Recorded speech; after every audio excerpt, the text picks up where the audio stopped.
અક્ષરની બાબતમાં એલકેજીમાં તમારું બાળક ઇંગ્લિશ મીડિયમમાં હશે એટલે મમ્મી તરત જ કહેશે કે જો મારા છોકરાને આખી એબીસીડી આવી ગઈ, કારણ કે એની એબીસીડી સાદા સીધા અને સરળ વણાકો વાળી છે, જ્યારે આપણો કોન ઢન હણન એ અઘરું પડે એમ છે. એટલે પહેલા એલકેજી બે છોકરા જો તમારા આજુબાજુમાં રહેતા હોય અને એક ઇંગ્લિશ મીડિયમમાં હોય અને ગુજરાતી મીડિયમમાં હોય તો પહેલા 4-6 મહિના એલકેજી એચકેજી પહેલા ધોરણ સુધીમાં ઇંગ્લિશ મીડિયમ વાળું છોકરું ઝડપથી ફાસ્ટ લાગે છે કે આ તો બહુ ઝડપથી જાય છે આગળ, આને તો આટલું બધું ઇંગ્લિશ આવડવા માંડ્યું. પણ યાદ રાખો કે 2.5 વર્ષનું બાળક જ્યારે માના ખોળામાંથી નિશાળે જાય છે ત્યારે 2,500 જેટલા શબ્દોનો ભંડોળ લઈને જતું હોય છે.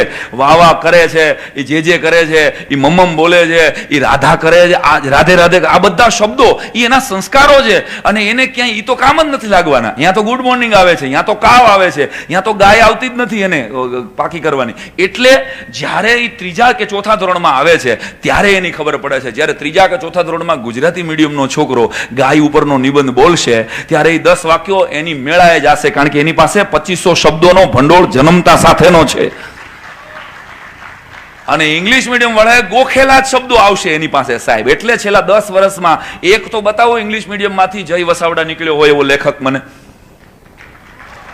આ તમારી હામાં જ બેઠા છે ને, એક તો કવિ બતાવો જેને વર્લ્ડ લેવલે ગુજરાતમાંથી ઇંગ્લિશ મીડિયમમાં ભણી અને વર્લ્ડ લેવલે નામ કર્યું, આવો એક માણસ મને બતાવો. આપણે આ ડાયરાનો ધંધો પડતો મૂકીને હેમું ગઢવી હોલની બહાર કેળાની રેકડી કાઢવી.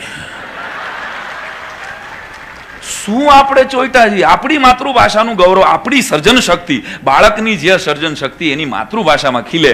એ જ સીબીએસઈમાં દાખલ કરવા આવે છે. અહીં કેટલા બધા અમારા સંચાલક મિત્રો બેઠા છે, એ વાલીને સીબીએસઈનું ફૂલ ફોર્મ ખબર નથી યાર.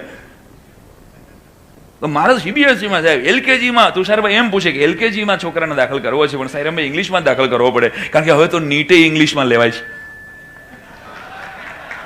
અમને બધાને અનુભવ છે, પૂછો એને નીટની ચિંતા છે, હજી આની લીટું નીકળે છે ભાઈ. તું ક્યાં ને લીટ કહેવાનો અર્થ કે ઓવર પેમ્પરિંગ અને સ્પૂન ફીડિંગ. આપણે એટલા બધા બીકણ થઈ ગયા સાહેબ.